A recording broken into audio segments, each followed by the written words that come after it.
माननीय सदस्यगण, ये उचित नहीं है। G20 के विषय में, रक्षा के संबंध में आप जिन विषयों पर चर्चा करना चाहते हैं उनका नोटिस दें। नारेबाजी करना सदन की मर्यादा के अनुकूल नहीं है। सदन की कार्रवाई 2 बजे तक के लिए स्थगित की जाती है। दोस्तों, देश में एक बार फिर से नीरव मोदी, विजय माल्या, मेहुल चोकसी रिटर्न्स देखने को मिल सकता है। अब देखिए ना, सरकार तो ऐसे चुप है जैसे गांधी जी के बंदर, ना बुरा देख सकते हैं, ना बुरा सुन सकते हैं और ना ही बुरा बोल सकते हैं। तभी तो बीजेपी के सांसद रवि किशन से जब पत्रकार ने अडानी को लेकर सवाल पूछा तो जवाब ऐसा मिला जैसे कोई बच्चा बचकानी हरकत करता हो। रवि किशन से अडानी पर पूछे गए सवाल को लेकर वो कहते हैं कि विपक्ष को बजट पर कोई मुद्दा नहीं मिला तो अडानी को मुद्दा बना लिए। तो ये है हमारे देश के सांसद। अरे भाई, विपक्ष नहीं है इंडियन वर्ग जिसके कहने से रिपोर्ट तैयार की गई हो और विपक्ष ने इसे मुद्दा बना लिया। यह अमेरिका की शॉर्ट सेलर कंपनी है जहां पर यह पूरी जानकारी हासिल करके अडानी पर इतना गंभीर आरोप लगाया गया है। खैर, विपक्ष ने अडानी घोटाले को मुद्दा जरूर बना लिया है दोस्तों, जिसे मोदी जी और बीजेपी की मुश्किलें और ज्यादा बढ़ सकती है, क्योंकि अब इस पूरे मामले पर कांग्रेस ने 6 फरवरी को देशव्यापी आंदोलन करने का ऐलान कर दिया है। यानी कि अडानी का जो घोटाला हुआ है उस पर अब कांग्रेस ने देशव्यापी आंदोलन करने का ऐलान किया है और सवाल सरकार से पूछने के लिए इस तरीके का पूरा जो है आंदोलन तैयार किया गया और कहा जा रहा है कि हम सीधे सरकार से सवाल पूछेंगे, क्योंकि सड़क से लेकर संसद तक अब ये सवाल उठने शुरू हो गए हैं। दोस्तों, अडानी ग्रुप की मुश्किलें कम होने का नाम नहीं ले रही है। एक तरफ तो आप देख ही सकते हैं कि अडानी की दौलत में कितनी भारी गिरावट हो रही है, तो दूसरी तरफ कांग्रेस और तमाम विपक्षी दलों ने भी इसे मुद्दा बनाकर अडानी और बीजेपी को घेरना शुरू कर दिया है। जी हां दोस्तों, मुंबई में शेयरों में जारी गिरावट से मार्केट में हाहाकार मचा हुआ है, तो देश की राजधानी दिल्ली में विपक्ष ने संसद में जमकर हंगामा काटा हुआ है।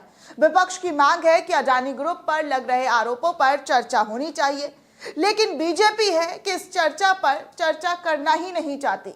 वो बार बार इस चर्चा को मुद्दाहीन बात कहकर टाल दे रही है, जिसको लेकर सड़क पर, संसद पर दोनों जगह हंगामा हो रहा है। चारों तरफ अडानी की जो गूंज है वो दिखाई दी जा रही है। अडानी पर जो घोटाले का आरोप लगा है उसकी चर्चा हर तरफ हो रही है। जांच के लिए जेपीसी का गठन होना चाहिए, ऐसा विपक्ष मांग कर रहा है। मतलब एक अमेरिकी रिपोर्ट से हिले अडानी साम्राज्य पर अब पॉलिटिक्स भी शुरू हो चुकी है। बड़ा सवाल यह है कि अडानी ग्रुप का आगे क्या होगा। आज पूरी दुनिया की नजरें अडानी ग्रुप पर बनी हुई है, चाहे निवेशक हो, चाहे लोन देने वाले बैंक ही क्यों ना हो, या फिर आम आदमी। फिलहाल सभी अडानी ग्रुप के वर्तमान को देखकर भविष्य पर मंडरा रहे खतरे का आकलन साफ कर सकते हैं। वैसे अडानी ग्रुप पर मौजूदा संकट के पीछे हिंडनबर्ग की रिपोर्ट मानी जाती है, लेकिन अब तरह तरह की बातें और अफवाहें भी फैलाई जा रही है। मौजूदा क्राइसिस को लेकर 2 तरीके की थ्योरी पेश की जा रही है। पहली ये कि अडानी ग्रुप को टारगेट करने के लिए बड़ी साजिश के तहत सब कुछ हो रहा है, ऐसा बीजेपी और अडानी आरोप लगा रहे हैं। तो दूसरी थ्योरी ये है कि अडानी ग्रुप ने अपने साम्राज्य को लेकर जितना बताया है उससे कहीं ज्यादा वो छुपा कर रखे हुए हैं।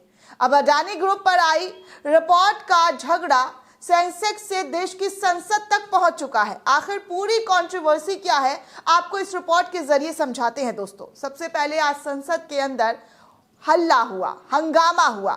आपको बता दें कि कैसे विपक्ष ने अडानी ग्रुप पर अमेरिकी रिपोर्ट हिंडनबर्ग को हथियार बनाकर मोदी सरकार पर जबरदस्त तरीके का निशाना साधा। लोकसभा में अडानी गूंजता हुआ नजर आया। नतीजा ये हुआ कि संसद की कार्रवाई को ठप कर दी गई। बड़ी बात यह है कि अडानी ग्रुप पर हिंडनबर्ग की रिपोर्ट ने पहले ही गौतम अडानी को दुनिया के दूसरे सबसे अमीर इंसान से 16वें पायदान पर जाकर धकेल दिया है। आईएफओ के जरिए जुटाई गई रकम भी अडानी ग्रुप ने वापस करने का फैसला कर लिया। अडानी का एक वीडियो जैसा कि आप सभी ने देखा, वो सामने से आकर आईएफओ की रकम वापस करने की बात कर रहे थे। अब अडानी ग्रुप को लेकर सभी के मन में 2 सवाल जरूर हैं। सवाल ये पहला है दोस्तों कि हर दिन कमजोर हो रहे अडानी साम्राज्य का आगे क्या होगा। दूसरा सवाल ये है कि क्या अडानी ग्रुप अपनी ग्रोथ रेट पर वापस लौट पाएगा भी या नहीं। शून्य से शिखर तक गौतम अडानी की यात्रा हैरत अंगेज करने वाली है। अचानक से अडानी दुनिया के दूसरे सबसे रईस के लिस्ट में शुमार हो जाते हैं। अब अडानी ग्रुप के शिखर से नीचे लुढ़कने की यात्रा ने सबको चौंका दिया है। 9 दिन के अंदर अडानी जो है वो अर्श से फर्श पर आ गए हैं। शेयर बाजार में अडानी ग्रुप के शेयर हर दिन नीचे गिरते जा रहे हैं। विदेश की नामी फाइनेंस एजेंसियां अडानी ग्रुप के बॉन्ड को लेकर वार्निंग तक जारी कर रही है। सवाल यही है कि क्या बाजार में मिल रहे झटके से गौतम अडानी अपनी कंपनी की गिरती साख बचा पाएंगे या फिर हर नया दिन एक नई चुनौती लेकर आएंगे। अडानी ग्रुप पर आई हिंडनबर्ग की रिपोर्ट ने अडानी ग्रुप को करीब 8 लाख करोड़ का घाटा पहुंचा दिया है। अडानी ग्रुप में निवेश करने वालों को भारी नुकसान उठाना पड़ा है। कांग्रेस का इल्जाम है कि गौतम अडानी ने देश का सबसे बड़ा कॉर्पोरेट फ्रॉड किया है। आसान भाषा में कहे, आसान शब्दों में अगर कहें तो कांग्रेस ने हिंडनबर्ग की रिपोर्ट को हथियार बनाकर अडानी और मोदी सरकार पर जबरदस्त तरीके का वॉर किया है। दोस्तों, कांग्रेस नेता रणदीप सिंह सुरजेवाला ने बीबीसी के एक कार्टून को शेयर करते हुए लिखा कि जो 75 सालों में नहीं हुआ मोदी सरकार ने वो कर दिया। जिंदगी के साथ भी जिंदगी के बाद भी का वादा निभाने वाली एलआईसी खुद असुरक्षित है। वैसे अडानी ग्रुप को लेकर कांग्रेस का बीजेपी सरकार पर हमला कोई नई बात नहीं है। इससे पहले भी बार बार कांग्रेस चेतावनी दे रहा था। बार बार राहुल गांधी ये बात कह रहे थे कि मोदी जी के जो मित्र हैं वो देश के लिए खतरा है। मोदी जी के जो मित्र हैं वो देश पर कैसे रूल कर रहे हैं वो राहुल गांधी की जुबानी आपने कई बार सुनी होगी। राहुल गांधी लंबे अरसे से अडानी और अंबानी के बहाने मोदी सरकार को जबरदस्त तरीके से घेरते हुए नजर आए हैं। अब कांग्रेस के साथ साथ विपक्ष के तमाम दल भी खुल्लम खुल्ला गौतम अडानी का नाम लेकर मोदी सरकार पर हमलावर है। शिवसेना की नेता प्रियंका चतुर्वेदी ने भी एक बयान देते हुए कहा कि सब गोलमाल है भाई। आरजेडी के नेता मनोज झा का दावा है कि मोदी सरकार तो गौतम अडानी के आगे दंडवत है। समाजवादी पार्टी के नेता रामगोपाल वर्मा ने भी आरोपों को लगाते हुए अडानी ग्रुप पर निवेश की वजह से सरकारी बैंक का सारा कैश लूट लिया है, ऐसा इल्जाम लगाया है। गांव में बैंक का खजाना खाली हो चुका है। विपक्ष का आरोप है कि एलआईसी से लेकर एसबीआई तक आम लोगों की गाढ़ी कमाई मोदी सरकार ने लुटवा दी। तो क्या जैसा विपक्ष आरोप लगा रहा है हालात वैसे हैं दोस्तों? क्या ग्रामीण इलाकों में सरकारी बैंकों में कैश खत्म हो चुका है? ये तमाम सवाल लोगों के जहन में है। इसमें कितनी राजनीति है और कितनी हकीकत है, ये लोग बार बार अपने जहन में सवाल उठा रहे हैं और सरकार से सवाल पूछ रहे हैं। सवाल ये है दोस्तों कि एलआईसी की बैलेंस शीट क्या कहती है। तो दोस्तों आपको बता दें कि एलआईसी की बैलेंस शीट क्या कह रही है। अडानी ग्रुप पर आए रिपोर्ट के बाद एलआईसी की तरफ से सफाई आ गई है।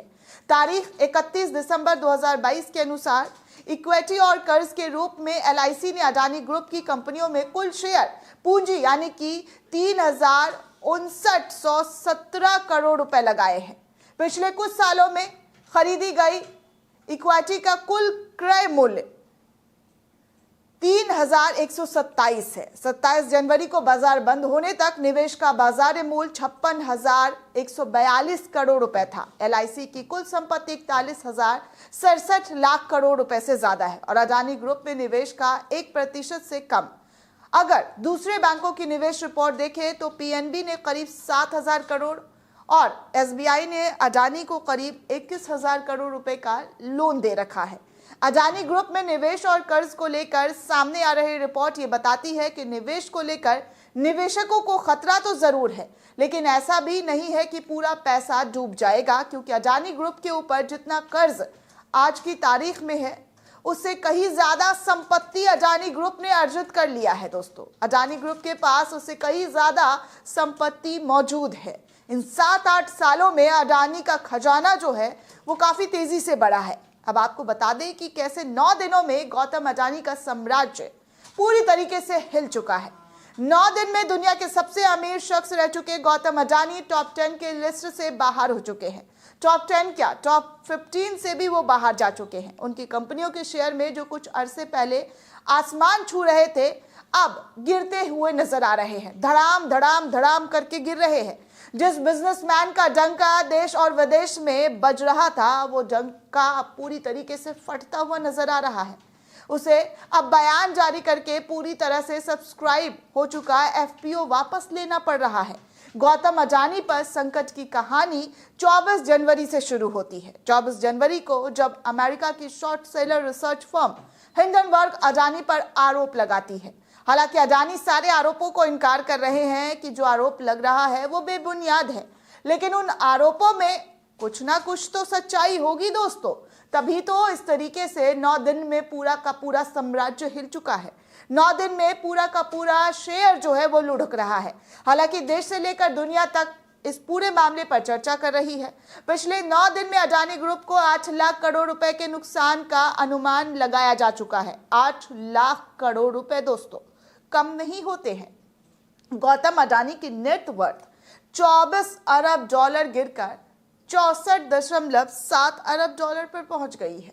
दुनिया के अरबपतियों की लिस्ट में गौतम अडानी दूसरे से 17वें 18वें नंबर पर जा पहुंचे हैं। आरबीआई ने सभी बैंकों से अडानी एंटरप्राइजेस को दिए गए कर्ज की जानकारी भी मांगी है। अडानी ग्रुप के 10 शेयरों में से 9 शेयरों में भारी गिरावट देखने को मिली है। अडानी ग्रुप ने 20,000 करोड़ रुपए की फुल्ली सब्सक्राइब्ड एफपीओ को भी रद्द कर इन्वेस्टर्स को पैसा लौटाने की बात कह दी है। अमेरिकी रिसर्च फर्म हिंडनबर्ग की रिपोर्ट से गौतम अडानी को तगड़ा झटका लगा है। जब एक तरफ देश में वित्त वर्ष जो 2023-2024 का बजट पेश हो रहा था, तो दूसरी तरफ दुनिया के टॉप अरबपतियों के लिस्ट में उथल पुथल मची हुई थी। उसे फिलहाल राहत मिलती हुई गौतम अडानी को नजर नहीं आ रही है। हालात ये है दोस्तों कि उनकी संपत्ति में लगातार गिरावट दर्ज हो रही है। दुनिया के अरबपतियों के लिस्ट में दूसरे पायदान पर रह रहे गौतम अडानी आज फोर्ब्स के रियल टाइम आंकड़ों के अनुसार 18वें पायदान पर पहुंच चुके हैं। गौतम अडानी के साम्राज्य में ये सुनामी महज 9 दिनों में आई है, जिसका सीधे तौर पर उनके साम्राज्य पर असर पड़ा है। हिंडनबर्ग ने 24 जनवरी को अडानी ग्रुप को लेकर अपनी रिपोर्ट पब्लिश की थी। रिपोर्ट में यह दावा किया गया था हिंडनबर्ग की तरफ से कि अडानी ग्रुप दर्शकों से खुल्लम खुल्ला शेयरों में गड़बड़ी और अकाउंट धोखाधड़ी में शामिल रहा है। अडानी ने हिंडनबर्ग की रिपोर्ट को सिरे से खारिज किया है और कहा है कि कंपनी इसके खिलाफ कानूनी कार्रवाई करेगी, लेकिन जवाब फौरन हिंडनबर्ग का सामने से आया। हिंडनबर्ग ने कहा कि वो अपने रिपोर्ट पर कायम है और कानूनी कार्रवाई का वो स्वागत करेगी। वो कानूनी कार्रवाई से बिल्कुल भी नहीं डरेगी क्योंकि वो झूठ नहीं बोल रही है। फाइनेंस एक्सपर्ट शरद कोहली कहते हैं कि मुझे इसमें कोई धांधली नजर नहीं आती। अडानी के पास 80,000 करोड़ रुपए का बैंक लोन है। कंपनी पर कर्ज 2 लाख करोड़ के आसपास है। अडानी पर संसद में भी जबरदस्त तरीके का आज हंगामा देखने को मिला दोस्तों। माननीय सदस्यगण, ये उचित नहीं है। G20 के विषय में रक्षा के संबंध में चर्चा नहीं करना ये उचित नहीं है। माननीय सदस्यगण, मेरा आपसे आग्रह है कि आप जाइए, आप जिन विषयों पर चर्चा करना चाहते हैं उनका नोटिस दें। नारेबाजी करना सदन की मर्यादा के अनुकूल नहीं है। सदन की कार्रवाई 2 बजे तक के लिए स्थगित की जाती है। जैसा कि आप सभी को बता दें कि लोकसभा की कार्रवाई को आज फिर से दोपहर 2 बजे तक स्थगित कर दिया गया और राज्यसभा की कार्रवाई 2:30 बजे तक स्थगित कर दी गई है, क्योंकि अडानी को लेकर नारा तेज हो चुका था। विपक्षी दलों ने आज फिर से एक सुर में संसद भवन के अंदर दोनों सदनों में अडानी के खिलाफ संयुक्त संसदीय समिति की जांच की मांग की है और तो और पूर्व सीजीआई को इस पूरे मामले का गठन करने की जो जिम्मेदारी है वो सौंपी गई है। उन्होंने ध्यान आकर्षण प्रस्ताव का नोटिस पहले ही दे दिया है, लेकिन लोकसभा स्पीकर और राज्यसभा के पीठासीन अधिकारी ने उन्हें खारिज कर दिया है और सरकार द्वारा तय किए गए एजेंडे पर बहस करने को ही कहा है, जो सरकार ने तय किया है। विपक्ष की कोई बात यहां पर सुनी नहीं जा रही है।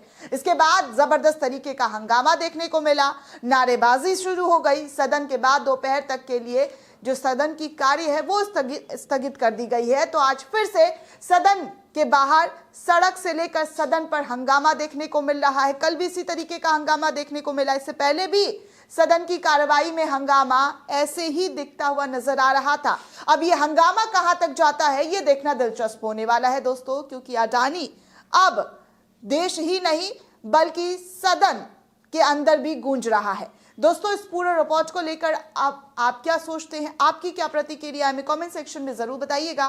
साथ ही साथ नेशन 360 को ज्यादा से ज्यादा लाइक, शेयर और सब्सक्राइब करना बिल्कुल भी ना भूलें।